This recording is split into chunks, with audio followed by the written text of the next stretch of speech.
Hello, everyone, and welcome to the Wolfpacker Show. My name's Ethan McDowell. I am here with Noah Fleischman. And Noah, we're here to talk about a win.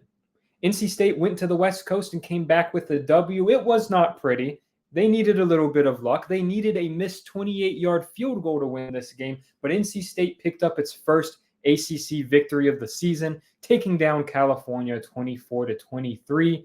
NC State improves to 4-4 on the season and 1-3 in the league. Noah, it was an eventful game, an exciting game. NC State erased a 13-point second half deficit to come out with this win, winning the fourth quarter 14-0. And we're going to talk about all of it. We're going to talk about the comeback. We're going to talk about how the Pack got in the hole it got into and how it got climbed out of said hole. Before we do that, I just want to mention we're both writers for the Wolfpacker.com. That is NC State's site on the On3 network, the fastest growing college football, basketball recruiting network out there. Right now, you can join the Wolfpacker.com for 50% off an annual subscription. That comes out to just under $5 a month. And it's a great deal if you want team analysis on the Wolfpack, if you want recruiting scoops for football and basketball. It's going to be a busy couple of months in that department for sure. And Noah, it's October 20th. Like, we're getting close to silly season. In less than 2 months, it's going to be signing day. It's going to be portal season. We are almost at that time of year where it is almost a necessity. If you want to know what's going on, you need to be plugged in on the Wolfpacker.com. Again, 50% off an annual subscription right now. It's well worth the price of admission, in my opinion. All right, Noah, let's talk about a win.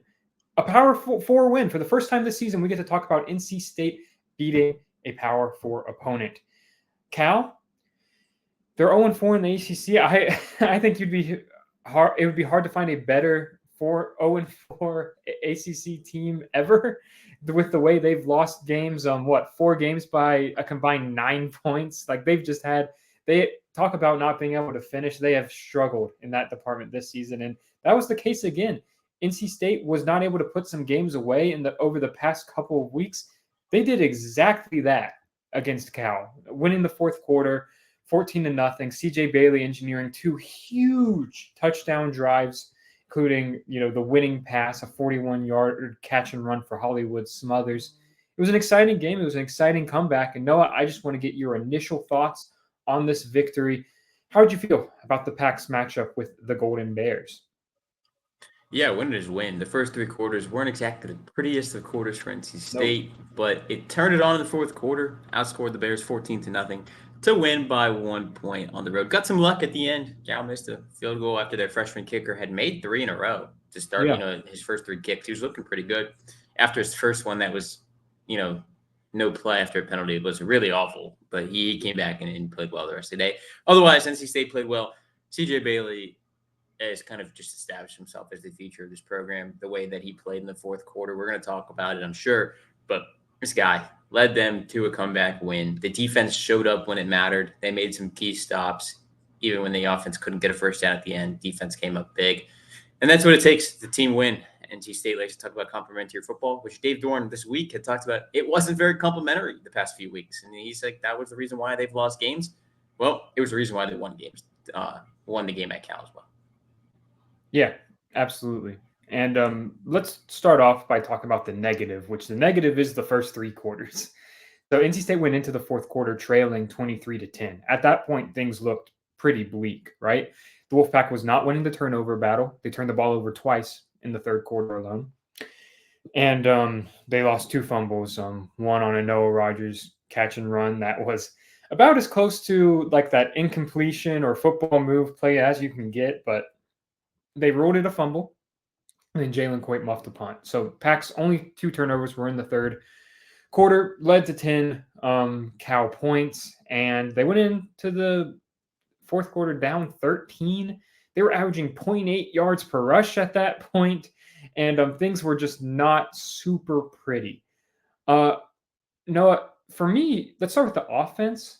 To start out, things were frankly confusing at points. NC State, so they ran the ball 30 times against Cal. 15 of those rushing attempts were by CJ Bailey. Now, given 6 of those were sacks, right?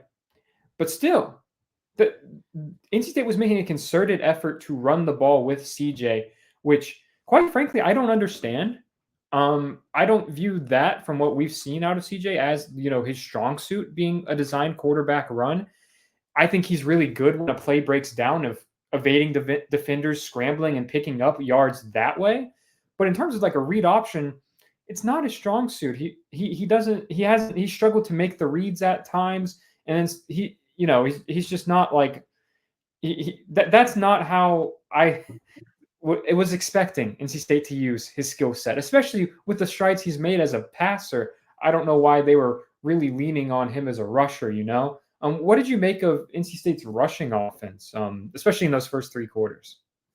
Yeah, it was basically non-existent. They ended up finishing, averaging 1 yard a carry. When you sack adjusted, it only goes up to 2.6 yards. And some of the sacks that CJ took weren't on the offensive line. Some of it's just Oh, for him sure. waiting too long. I kind of want to point that out there. Some people were criticizing the line, which has struggled at times this year, and it did against, at points against Cal.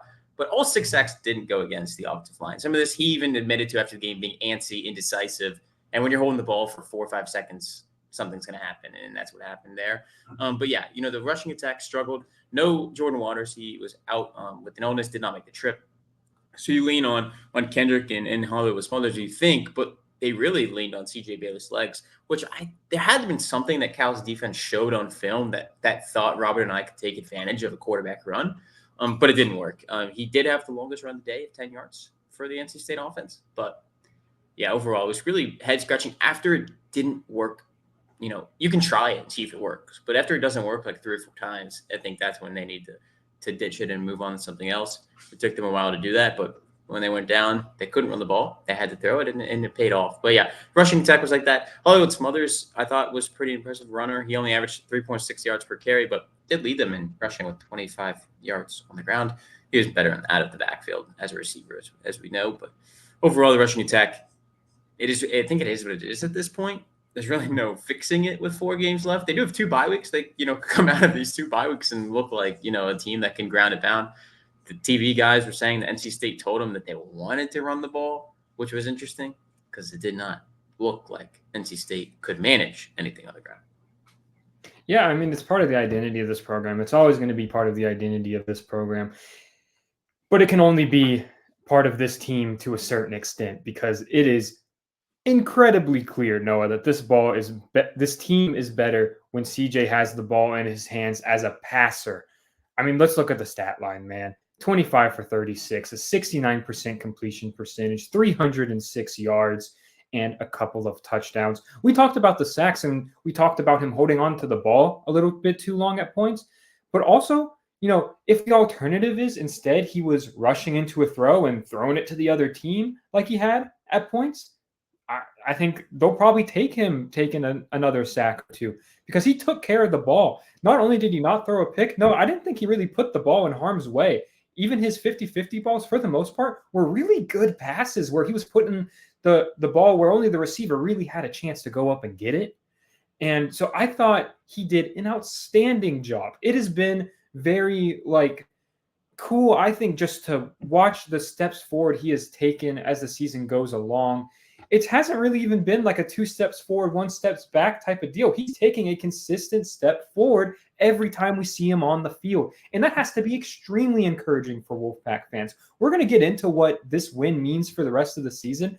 But even if the rest of this season is you're seeing CJ Bailey take consistent leaps forward, consistent improvements, because like you said earlier, he's the future of this team. He's going to lead NC State for the next 3 years unless something changes. So if nothing else this season, you see CJ Bailey continue to develop into the playmaker he's becoming, that's reason to be excited because I thought he looked really, really good in this game. Especially on those last 2 touchdown drives, right, man? Like he was clutch in this game. He was clutch in the 4th quarter, and I think that's what's interesting about a freshman quarterback. You don't know how they're going to do in adversity, right? There was a game at Clemson. He starts. They went down multiple scores very fast, and he didn't have time to get going. They went down multiple scores again at Cal, and I think you saw his experience pay off, not only from the 4 starts he's now made at NC State, but he played at high-level high school football. This is a guy that knows how to win football games. And in the 4th quarter, Ethan, he was 9 of 13 for 146 yards and 2 touchdowns. 9 of 13, only 4 incompletions in time where he needs to get the ball downfield, he was doing it at a very, very, very high level, keeping the ball out of harm's way, as we said. Noah Williams really didn't have many opportunities to pick him off. That's the NCAA's leader in interceptions this year with 6. He did have one that went off his hands that he could have made a pick on. But other than that, nothing really.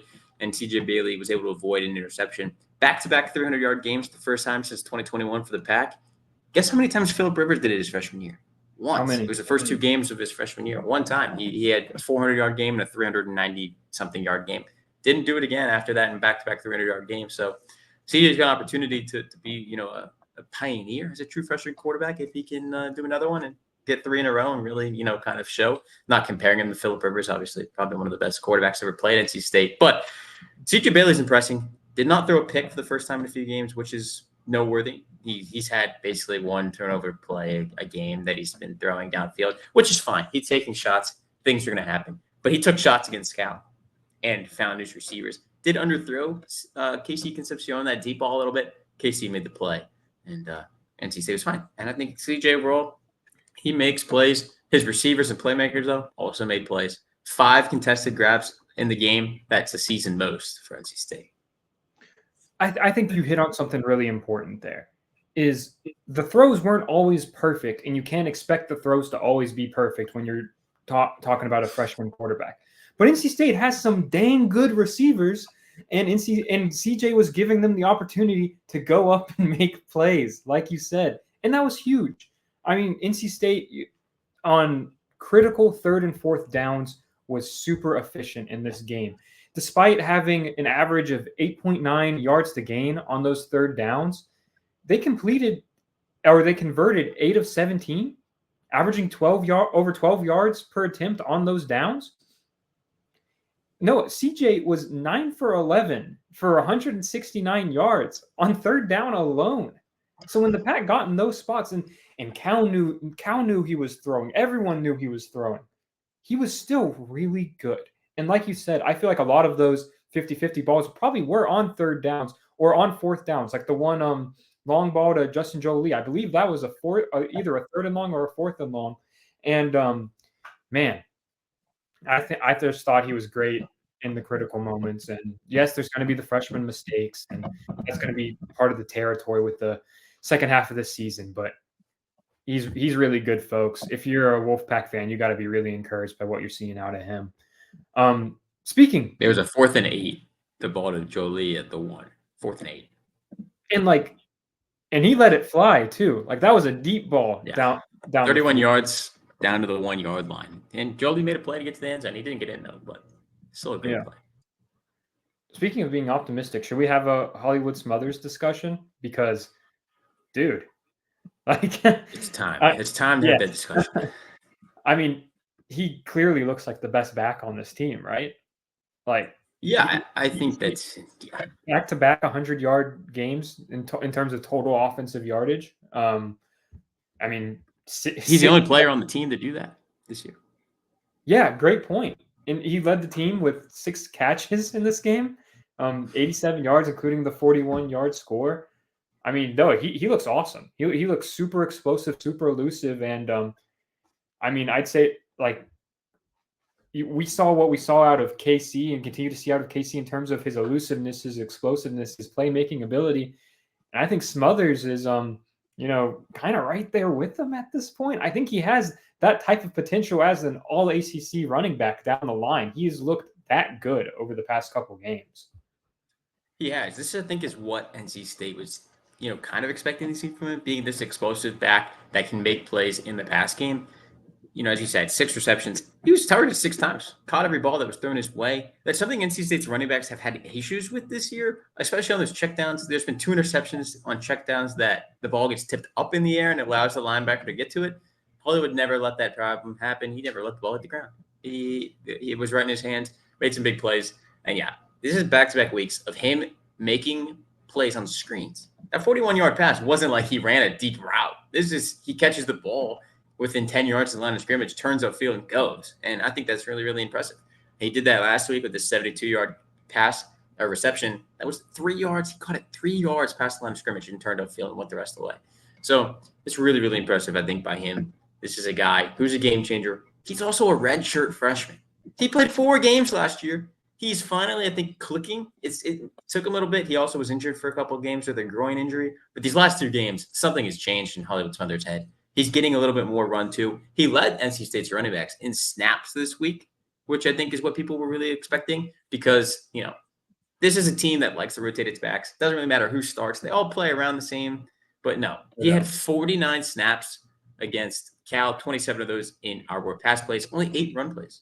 And he did get the ball 7 times as a runner. So when they did run the ball and he was in the field, it was going in his hands. But yeah, when you look at that, Kendrick Raphael only had 16 snaps and DeMarcus Jones was 6. So they leaned on him.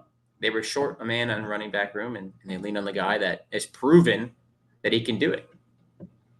And I think part of that is you do have to compliment the offensive staff a little bit there just for figuring out, how to get him the ball in favorable situations. Because you mentioned his the play last week against Syracuse, the long reception. He was lined out wide on that play.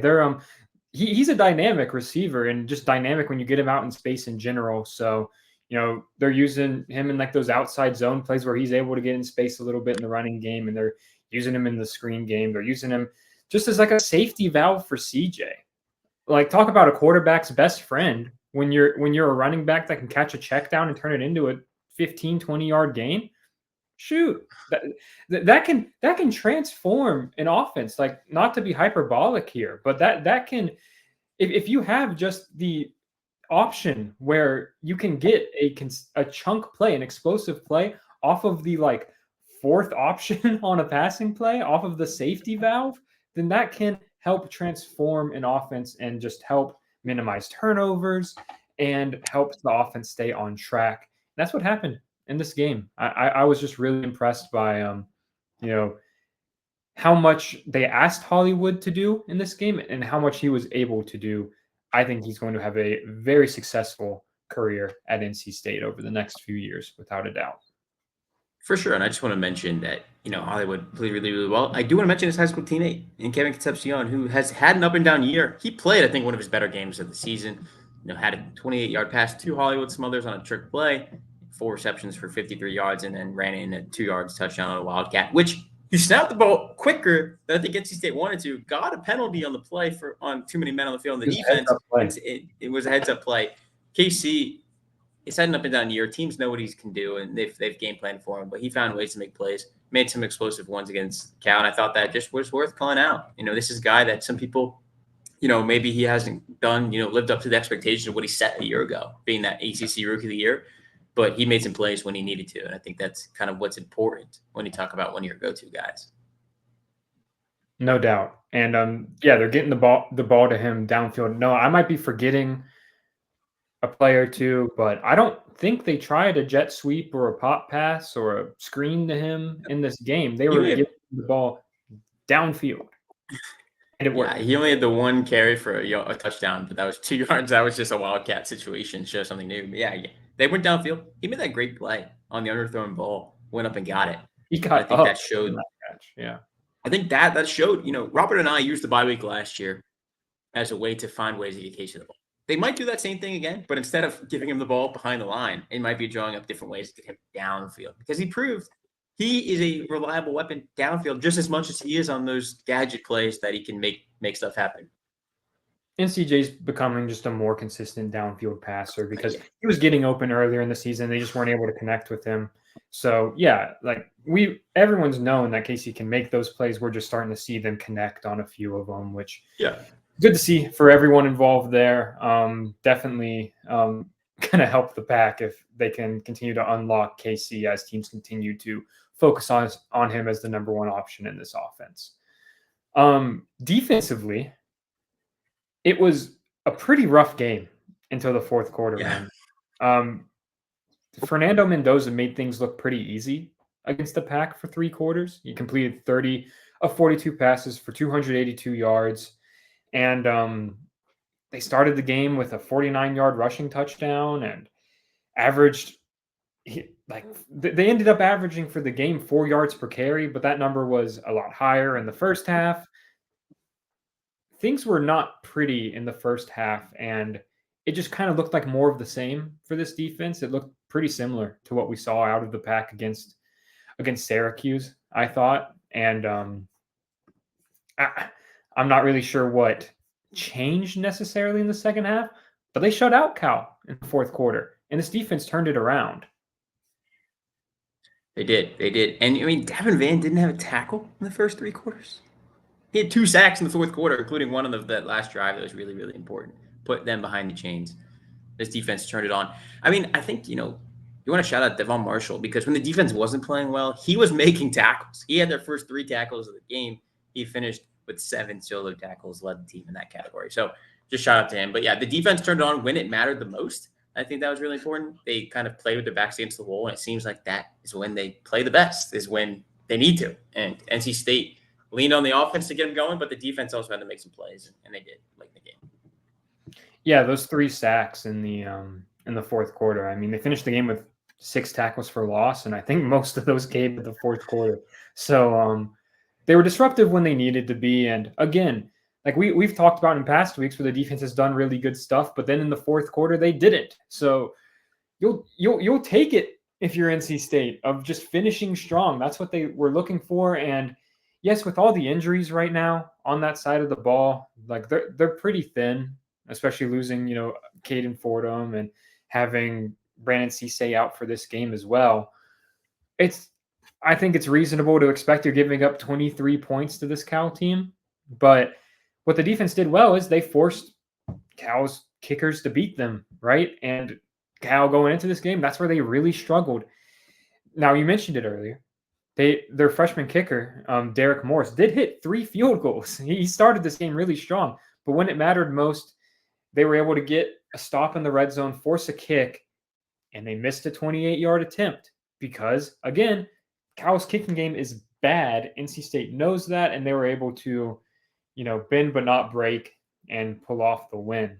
I don't really have that many big picture takeaways on the defense. I think we kind of know what that side of the ball is at this point. It's a solid unit that at times can show flashes of the chaos and disruption that is just a signature for a Tony Gibson coach team. But in the passing game, I think they're going to give up yards for the rest of the year. And that's something you just got to prepare for because the pass rush hasn't been as consistent as it has in the past year. And in the running game, I thought they recovered well. I don't know if Javian Thomas, the Cal running back who ripped off that long run, do you know was he hurt at all? Because they only gave him the ball 9 times in this game. Yeah. I believe, was the one that fumbled and that Bishop Fitzgerald forced, I believe. Isaiah Crowell made the recovery. I believe they punched it out of his hands. May have been the reason. We also saw Noah Rogers disappear for a while after that he fumbled. So maybe it was one of those things where pull him off the field and put in Byron Cardwell, who had 10 carries for 34 yards. Not as efficient, but may have been the same kind of thinking. Yeah, I know he fumbled, but man, 9 carries for 78 yards. Like, I feel like you. But hey, I'm not the coach. So. But hey, they ended up doing a pretty good job of slowing down Cal's rushing game as the game went along, forcing them to throw. And Fernando Mendoza, great quarterback, by the way, was really impressed with him. He was making some good plays on the move. Yep. And yeah, I mean, they gave up 9 catches and 101 yards to jack injuries. And that's something we talked about in the preview pod. The Pack struggled against Oronde Gadsden at Syracuse last week, and they struggled against another tight end this week. Teams are doing a good job of scheming up passing plays where NC State's linebackers get put in tough coverage situations, and they're capitalizing on that. And that was, again, the case with Cal. And I think that's going to be tough to really solve. But, again, they made the plays when they needed to, Noah, and I think that's really the only big takeaways I have defensively from this game. Yeah, I think that's more important because they stood up when it mattered, and the offense just made it a little more difficult for them because they got them the ball back really late in the game. I believe it was like a minute, 6 seconds left, and the offense went 3 and out. And if you're Tony Gibson, you're like 1 first down ends the game, and they couldn't get it. So the defense come back out and made a really good play. DK Kaufman made a drive-ending tackle on 4th down just in front of the sticks. Really, really impressive play by the safety. He's been good all year, but really, really impressive play. And yeah, the defense was that. Special teams was meh, muffed punt. some Cade Newcastle had a couple 30-yard punts and then a missed field goal. So special teams was kind of it didn't end up hurting them, but it wasn't. It was kind of a wash because Cal had a missed field goal too.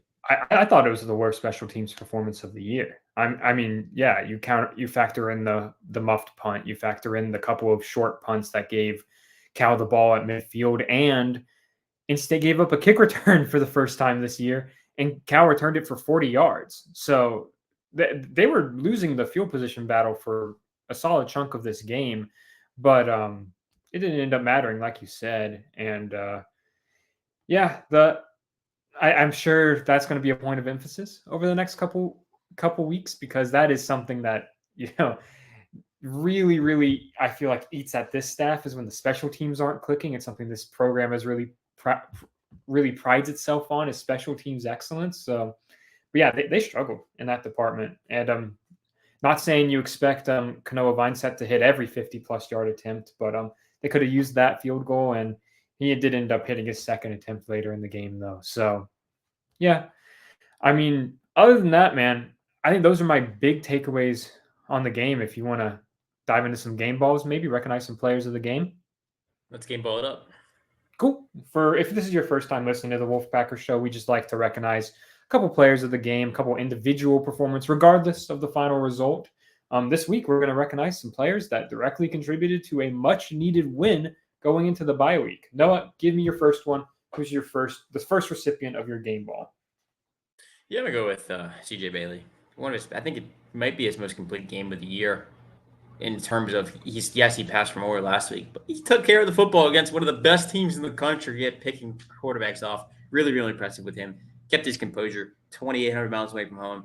So CJ Bailey did it, and he outdueled another South Florida quarterback in Fernando Mendoza. So I'm sure he felt like he got a win for South Florida, another Miami quarterback on the other side of the field. Yeah, I mean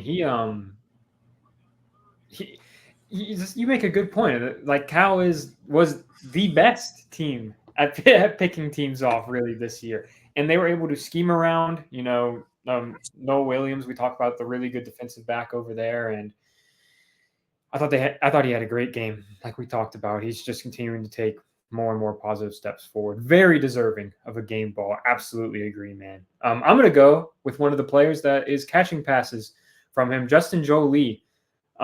We set it off, Mike Noah. He is quickly entering territory of screw it. He is down there somewhere. Just throw it up and let him make a play. He is dynamic in contested catch situations. He will go up and get the ball. 6 targets, 4 receptions, 95 yards. He averaged 23.8 yards per catch.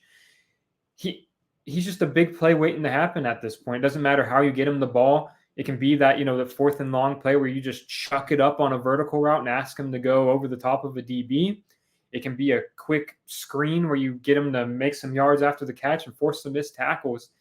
He is, I mean, in terms of transfer portal additions, talk about a home run, man. They really landed a special player in Justin, and someone that I think we will be seeing playing on Sundays at some point in time.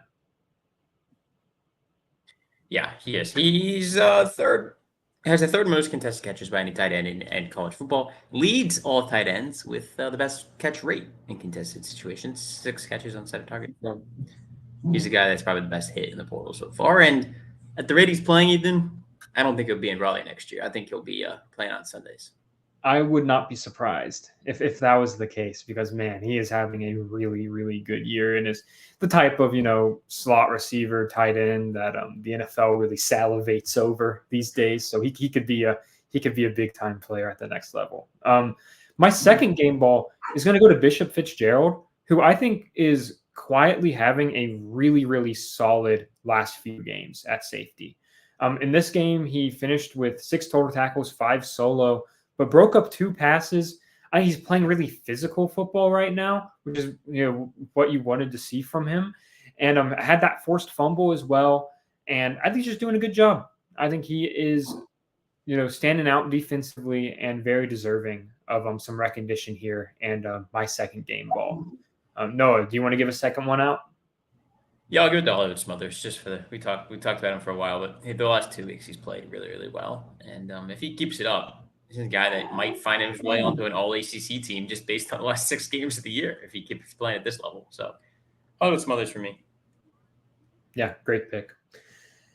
All right, Noah. We're at that point of the year where you're kind of staring down these last 4 games of the season, and you're asking, could NC State do it again? Could they rattle off 5 wins to end the season? They certainly think so. If you listen to those post-game press conferences, shoot, CJ Bailey said that's what they're going to do, right? And Dave Dorn made a similar comment where he's like, hey, you got to win 1 to win 5, right? So they got the first one. I don't know if we're going to end up seeing this team replicate the same magic of last year's squad. I don't know if that's even a fair question to ask, but it is incredibly apparent to me that this win saved the season from, the depths of despair, it's going to save the Wolfpack fans a lot of hand-wringing over the next couple of weeks because, hey, at nothing else, you're at 500, you're 2 wins away from bowl eligibility. You can still salvage something out of this year. And whether that something is 4 more wins to end the season and you finish a regular season 8-4, which is, status quo for this program, or even if you're just winning a couple more, getting bowl eligible, and again, seeing those young players continue to make positive strides, I think you have to be encouraged to an extent. Yeah, and I think the biggest thing that people need to think about bowl games going down the stretch, yes, they need to win 2 more games to get there, and it's not going to be a fancy bowl by any means. It's not going to be what people had envisioned at the beginning of the year making the playoff, but getting to a bowl game for a team this young, especially on offense, will be massive for the development because with the amount of young players that are already playing, that's another 3-4 weeks of practices even. Yep. That's really crucial in the development for this team for next year. So winning 2 more games not only gets people happy, gets people to the postseason, but it also helps NC State get a jump start to what they have to work with next season. Even though we're already seeing a lot of these guys playing right now, those practice reps are really important. Yeah, and I can already hear the fans now being like, oh, that mediocrity should not be accepted with this program. And like, I hear you and I understand that, big picture, this season's going to be a disappointment based on preseason expectations. Like that's already pretty much set in stone, even if you do win out here and win 8 games. Most folks expected more than 8 games to begin with, and now that is the best case scenario. But you have to view this season moving forward in the context of what has already happened and the reframed expectations. And now it is a 4-game season or a 5-game season if you want to count the Cal game. And that's how they're approaching it. And that's kind of how we have to view it, Noah. And we have to evaluate how NC State moves forward from here. And against Cal, they move forward in a significant way, just finishing a game. And the young guys bought in. They finished, and I thought it was a good performance overall and a lot of reasons to be encouraged about this team moving forward. And we'll just have to see what they look like coming out of the bye week. That we will. And they last year came out of the bye week pretty hot, Ethan. So now we'll see what happens this time around. Without a doubt. All right. Thanks, folks, for tuning in this week. We really appreciate you spending the time with the Wolfpacker Show. We will be back later this week to maybe talk some basketball. We'll talk some basketball during bye week. Maybe offer up some bye week thoughts, but it might be a good time to maybe do some hoops previews, Noah, and talk about basketball season that is a couple weeks away. That is just feels wild to say, but hey, man, we're almost at basketball season, so we'll be back with some sort of episode. We'll be talking about something Wolfpack related on Wednesday or Thursday, and we'll talk to you all soon. Have a good one.